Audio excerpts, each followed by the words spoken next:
Here's me playing with my new supercapacitor. It's a Boostcap, 3,000 farads.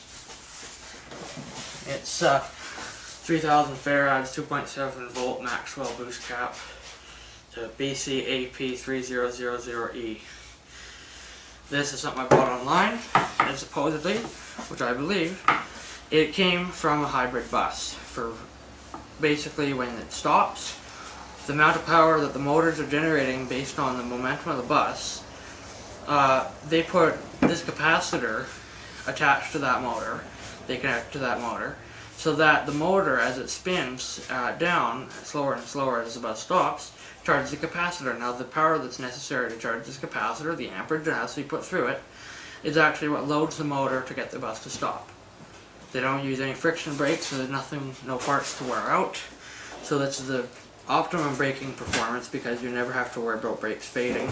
But you just have to have enough capacitance and if you don't have enough capacitance, you can then operate maybe a whole bunch of light bulbs or a whole bunch of resistors or whatever, glowing red hot toaster coil, oven coil, that kind of thing, to slow it down if it has so much speed that it can't go into a capacitor. Usually what they do is they design it so there's plenty of capacitors. This probably isn't the only one, obviously.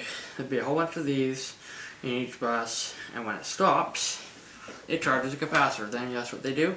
They dump the capacitor's charge through some sort of inverter or something to run, and they charge the batteries off of the power that's in these. They dump it into the battery. So, and they maybe even dump it into the motor directly to. Actually, they probably dump it directly into the motor, with no limiting at startup to get a good start, fast start. Not trying to say that I'm a professional at this either.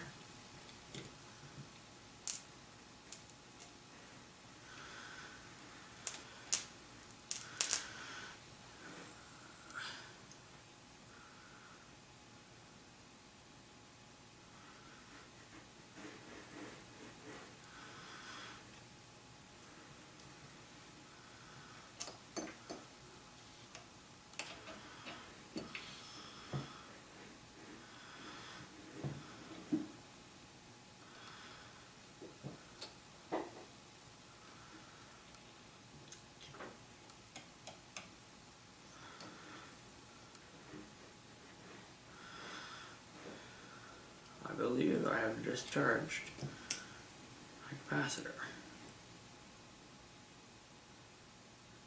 Maybe not. Maybe it's just too low voltage for it to get through it now. Making it all the way through here and have enough voltage to carry amperage. I'd say that's probably about it, you know. And that's, I don't know how hot that wrench is. That piece of metal would be absolutely bloody ridiculous. Let's get the lights. Not quite going still, but boy, I can smell the rubber on this piece of wire here. Alright, and that concludes my video of me testing out my new Boostcap. It took me about 15 minutes to charge it. I don't have a proper charging apparatus, so I used a 15 volt 30 amp power supply, set to one of the lower settings, there's a knob on it. I set it to approximately 2.7. And guess what? I charged the capacitor 2.7, and this is the maximum it'll go. And basically the way that I got to charge, when you first attach the capacitor to the voltage source, it acts as a short circuit. So you must use current limiting resistors or something so that it doesn't go into short circuit protection.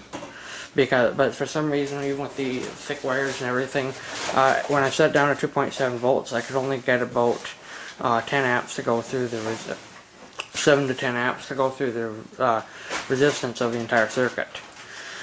So there's so much resistance that I wasn't able to get the full 30 amps, so it's more like a 7 amp, 2.7 volt amount of power that I was charging it with. Anyway, I charged it in about 15 minutes, and it's still better than some people can do, because this machine is fairly expensive. It's just not designed for this whatsoever. The capacitor, including the shipping, cost about $55 on eBay. And I would say, if you're not used to electricity, well, you won't get zapped by it because it's such low voltage. But by trying to rig up a power supply to charge it, you can get zapped. and it's expensive to rig up the equipment, and you definitely want safety goggles, which I didn't need to wear because I wasn't doing anything sparking, just glowing. And I noticed I had them on, maybe you noticed that, but I didn't have them over my eyes because there was no sparks flying everywhere when I did this, because I was just directly connecting it onto the shaft. Now I will have to add to the right above or below this video when it gets on my site. You will see it say the measurements of that piece of wire, of that piece of metal, and also to see I will probably do more videos with the same capacitor later on in the page. So this will be a subcategory under the capacitor videos, but it will actually, no, sorry, a subcategory under the electricity separate from the capacitor videos called Boostcap videos. So stay tuned for the next video, and don't burn yourself.